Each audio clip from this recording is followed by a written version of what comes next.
Por favor, estimado Marco, le pido nombre completo, su presente y de inicio a su exposición. Bueno, muy buenos días. Mi nombre es Marco Llerena Rodríguez. Mi NUT es 8.012.041-9.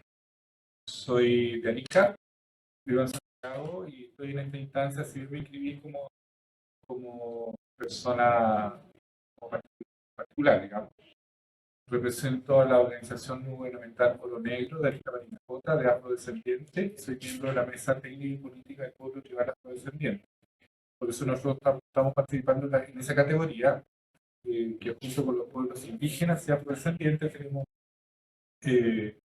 la oportunidad de poner 20 minutos, no creo que los cope, y la posibilidad de poner con proyecciones en PowerPoint. No va a ser posible, pero creo que es una instancia de participación ciudadana donde tenemos que efectivamente pensar nuestra opinión. ¿Ya? En primer lugar, voy a lo sustancial.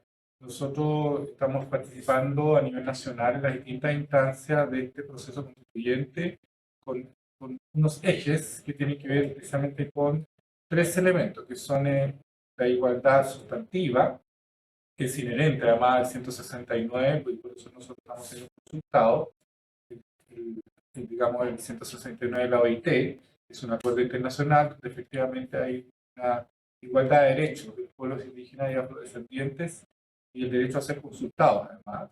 Estamos también por la antidiscriminación, que es el otro elemento relevante para nosotros, y participación ciudadana, y por eso estamos acá.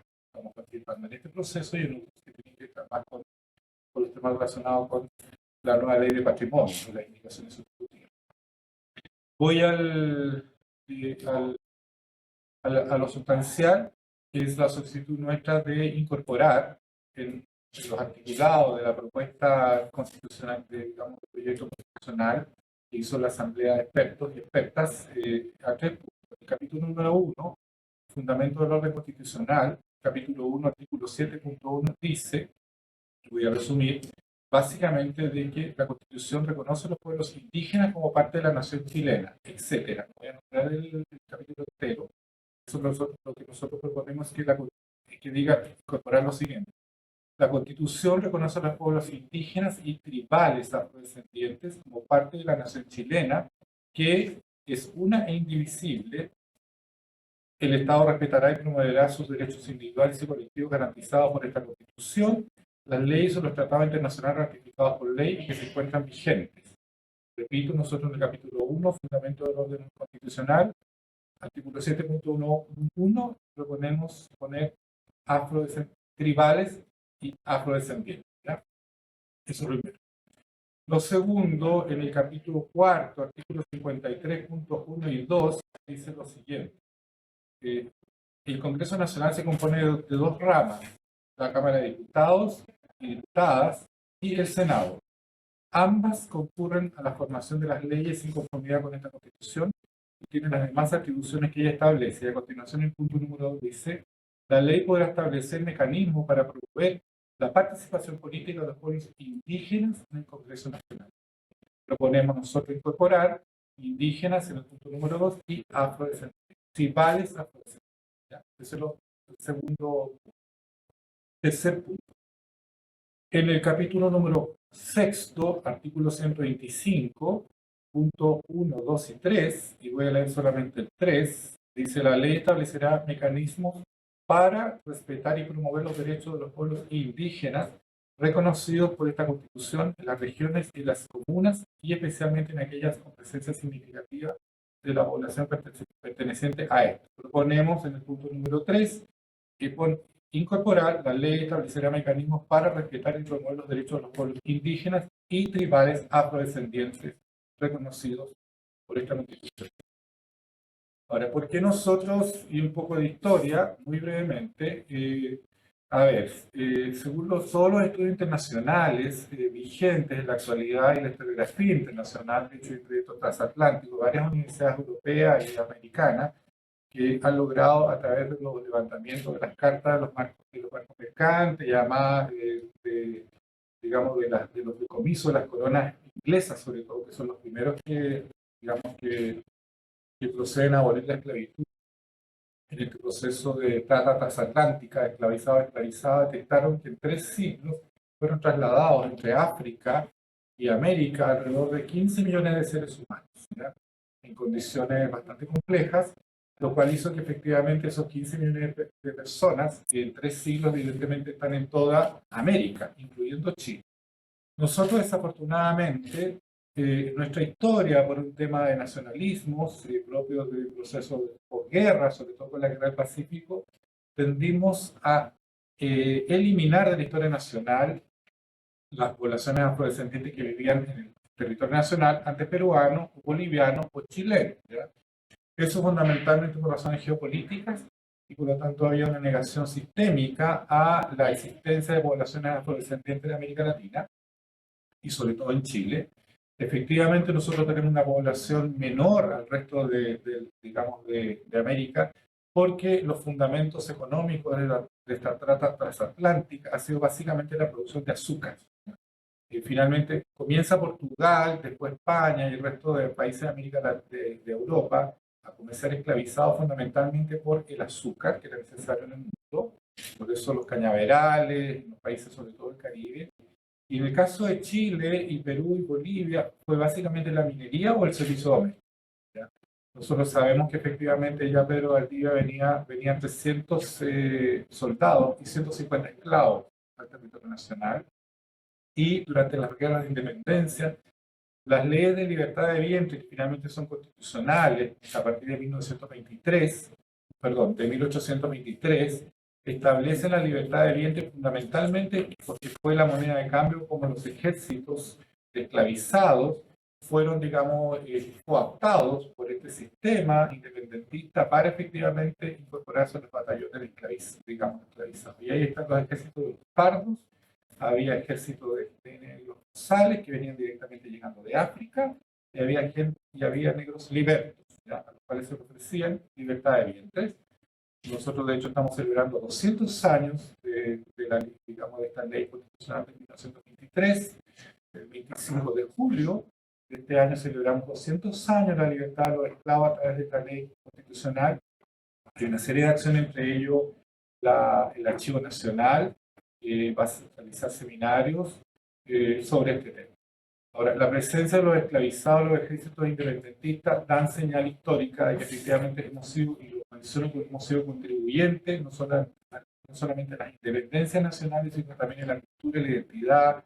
Margot Loyola y Osvaldo Cay han hecho sendos estudios, Franco da Ponte, acerca de cómo efectivamente la música y la música negra se incorporó a nuestra identidad en una mixtura entre lo indígena, local y lo español, y resulta una identidad cultural, la zamacueca, la cueca, que es lo que está pasando. ¿Ya?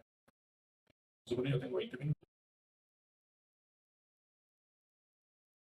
Los indígenas afrodescendientes tenemos 20 minutos, ¿sí?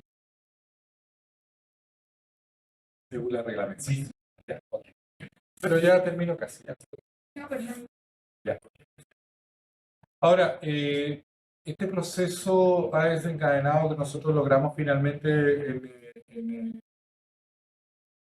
el 2019 logramos una ley, la 21.151, que reconoce la existencia del pueblo tribal afrodescendiente, lo reconoce, y por lo tanto hay una obligatoriedad de parte del Estado chileno a incorporar a este pueblo que ya tiene una ley a sus procesos constitucionales.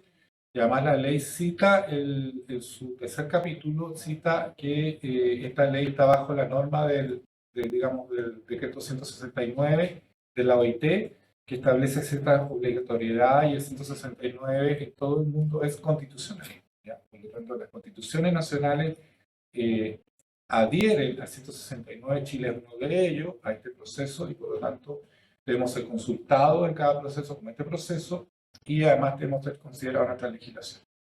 Pero para terminar, finalmente, si bien en Arica está la población mayoritaria de la población afrodescendiente por razones históricas, de hecho mi familia llegó hace 200 años con el mineral del oro en Potosí, a producir mineral oro y plata en Potosí, que bajaba por la Quebrada del Diablo al puerto de Arica, eso del Valle de Utah, y por lo tanto las poblaciones negras se fueron incorporando a la realidad de la zona norte, pero si bien hay ya vestigios de esclavizados en todo el país, por mencionar algunos, en Limache, en Maule, en Quillota, en Concepción, en Valparaíso, en Arica, en Iquique.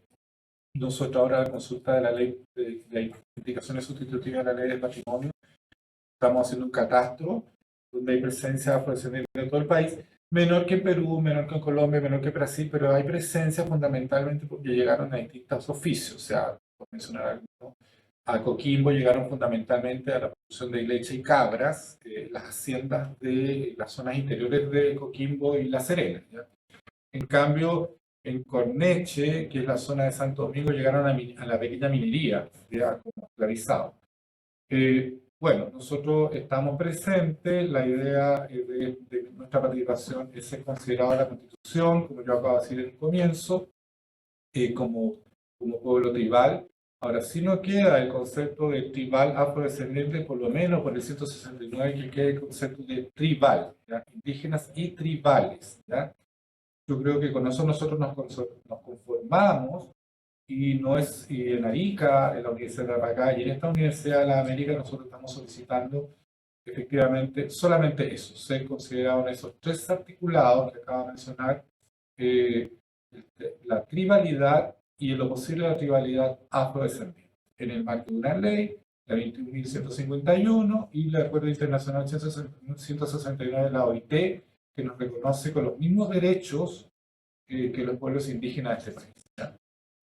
En términos personales, yo me vine a estudiar Historia del Arte en la Universidad de Chile y soy afroandino, de abuela aymara y de abuelo afrodescendiente, y creo que por lo aymara, con la CONAD y el futuro Ministerio Indígena, los indígenas y mi parte indígena tienen mucho más derechos que los derechos que yo tengo como afrodescendiente.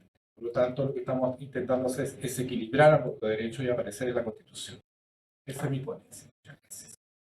Marco, agradezco su presencia, su participación en representación de un grupo tribal en este acto significativo para el desarrollo de nuestra nueva Constitución. Muchas gracias por su voluntad, paciencia y disposición. Ya.